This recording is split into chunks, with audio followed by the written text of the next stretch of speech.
produit et quotient de nombres relatifs. Au menu de ce chapitre, produit de deux nombres relatifs, puis produit de plusieurs nombres relatifs, quotient de deux nombres relatifs, et on finira comme d'habitude avec des applications. Produit de nombres relatifs. Alors d'abord le produit de deux nombres relatifs. Pour calculer le produit de deux nombres relatifs, on multiplie les distances à zéro des deux nombres et on détermine le signe du résultat de la manière suivante. Si les deux nombres ont le même signe, alors le résultat sera positif, le produit sera positif. Si les deux nombres ont des signes opposés, alors le résultat est négatif. Donc en réalité, on va d'abord déterminer le signe et puis on va multiplier les distances à zéro des deux nombres. Si vous vous rappelez bien, les distances à zéro, c'est simplement dit, on va dire que c'est les nombres sans les signes. C'est les valeurs des nombres relatifs sans les signes. Donc on ne s'occupe pas du plus ou du moins, on prend simplement la valeur, c'est la distance à zéro. On va voir comment appliquer ça donc avec deux produits, A et B. Alors le premier, A c'est moins 4 fois moins 8, B moins 3 fois 9. Donc la première chose qu'on fait, c'est qu'on va déterminer le signe du produit en se servant de ce qu'on a vu juste avant. Donc si les signes sont les mêmes, le produit est positif. Si les signes sont différents, sont opposés, le produit est négatif. Donc pour A, les deux nombres relatifs que nous avons sont tous les deux négatifs. Donc ils ont le même signe. Le produit sera donc positif. Le signe de A est positif. Pour la B, les deux facteurs moins 3 et 9 ont des signes contraires. Hein. Vous voyez que là, on a un nombre négatif et ici, c'est un nombre positif. Donc le signe de B est moins, est négatif. Ensuite, on va multiplier les distances à 0, c'est-à-dire qu'on ne se préoccupe plus des signes. On va simplement faire 4 fois 8, 32 pour A, et 3 fois 9, 27 pour B. Donc, ici, A, on aura plus 32, donc A égale 32. Et pour B, B égale moins 27. Voilà, donc c'est vrai que, comme on l'a vu en classe, les règles sont beaucoup plus simples que pour les additions et soustractions de nombres relatifs. Donc vraiment retenez ça. Si les signes sont les mêmes, alors le résultat est positif et puis vous faites la multiplication. Si les signes sont opposés, alors le résultat sera négatif et puis vous faites la multiplication des distances à zéro. Alors, on va voir quelques exemples rapidement. Donc, moins 5 fois moins 7. Là, les deux signes sont les mêmes. Le résultat sera positif. Et 5 fois 7, ça fait 35. Donc, C égale 35. D égale moins 6 fois 4. Donc là, les signes sont opposés. Donc, le résultat sera négatif. Et 6 fois 4, 24. Donc, moins 24. Ici, les signes sont opposés. Vous voyez, hein, là on a un nombre positif, un nombre négatif. Donc le résultat sera négatif et 8 fois 9, 72, donc moins 72. Ici, les signes sont les mêmes, moins 2,5 fois moins 4.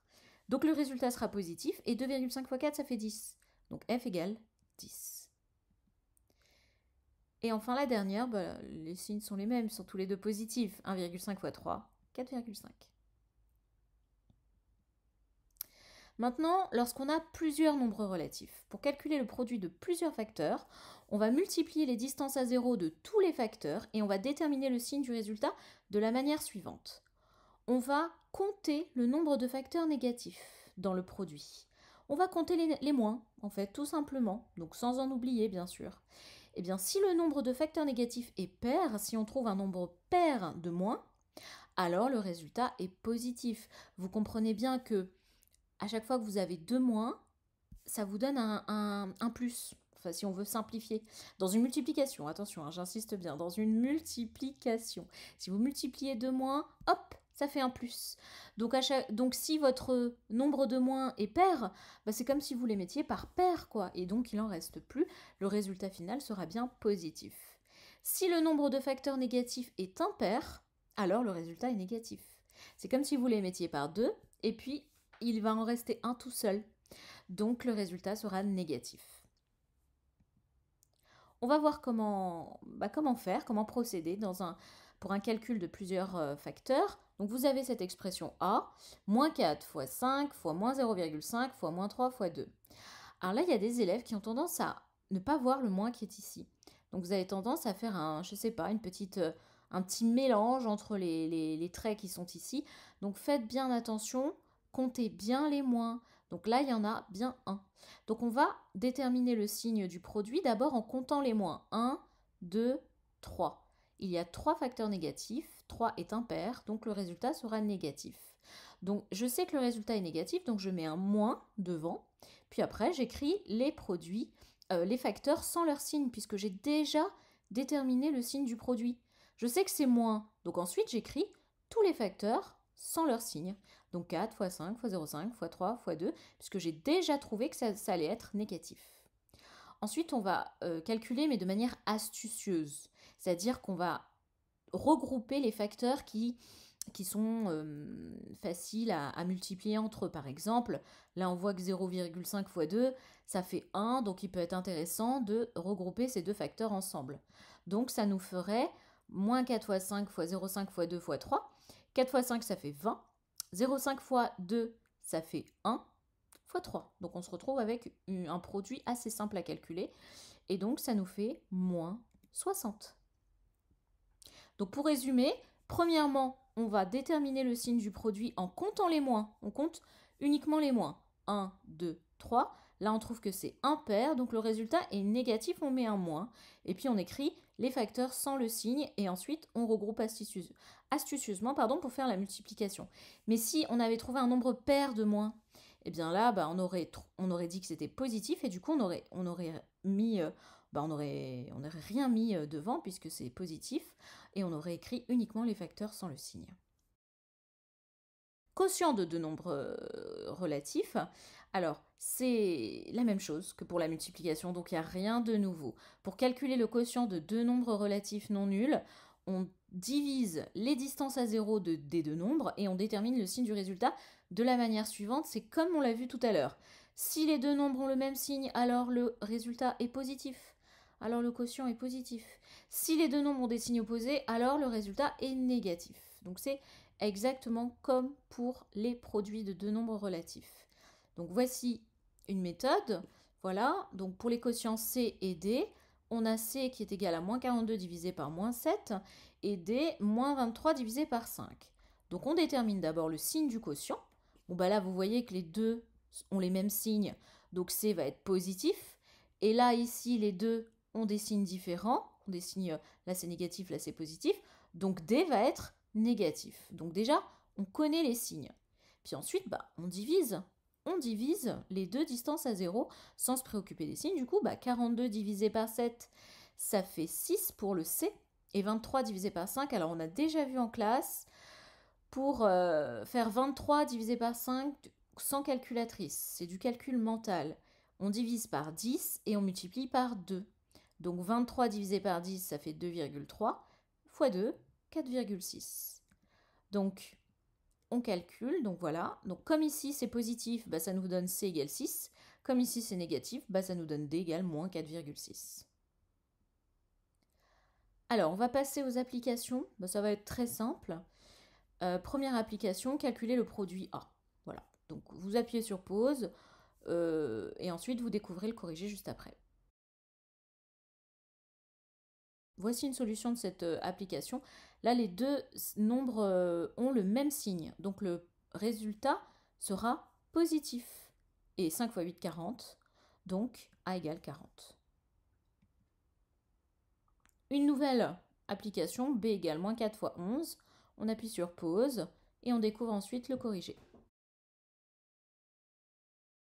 Alors ici, les deux nombres ont des signes différents. Donc le résultat sera négatif, B sera négatif, et 4 fois 11 ça fait 44, donc B égale moins 44. Ici on a un produit de plusieurs facteurs. Donc pareil, vous appuyez sur pause, vous essayez de le faire, et on se retrouve juste après. Voici une solution, donc C ici est un produit de plusieurs facteurs. On va d'abord déterminer le signe du facteur. du produit de facteurs. On va d'abord déterminer le signe de l'expression C. On va compter le nombre de moins. 1, 2. Il y a 2 nombres négatifs. Il y a 2 moins. 2 est pair, donc le résultat est positif. Donc comme le résultat est positif, bah c'est bon. On met un plus devant, en fait, on met rien. Et puis on écrit les facteurs sans leur signe. Donc là, on va... et puis, en les regroupant de façon astucieuse, là, vous avez vu que quand on a un 4 et un 0,25, bah, il peut être intéressant de les multiplier tous les deux, puisque 4 fois 0,25, ça fait 1. Et puis ensuite, bon, la suite est assez simple. Donc ça nous donne 1 fois 11, 1 fois 33 fois 2, donc 33 fois 2, ça fait 66, donc c'est égal 66. La même chose, D, donc on appuie sur pause, on se retrouve juste après. Donc ici c'est pareil, on va compter les moins. 1, 2, 3. Donc attention à ne pas oublier le moins qui est ici. Donc ouvrez bien vos yeux. Vous avez tendance à faire cette erreur et à oublier des moins. Donc surtout celui qui est au début. Donc comptez-le bien, attention. Donc il y a 3 moins. Il y a 3 facteurs négatifs. 3 c'est impair, donc le résultat sera négatif. D est négatif. Donc si D est négatif, on met le moins devant. Et pareil, on regroupe astucieusement. C'est le même produit que tout à l'heure. C'était juste pour vous montrer la différence avec les signes. Donc 4 fois 0,25, ça fait 1. 11 fois 3, 33 fois 2. Ce qui nous donne D égale moins 66.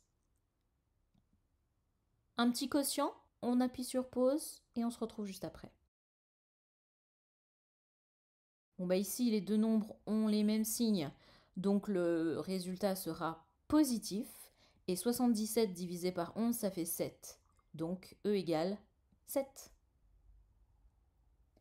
Un dernier quotient, 31 divisé par moins 5. On appuie sur pause et on se retrouve juste après.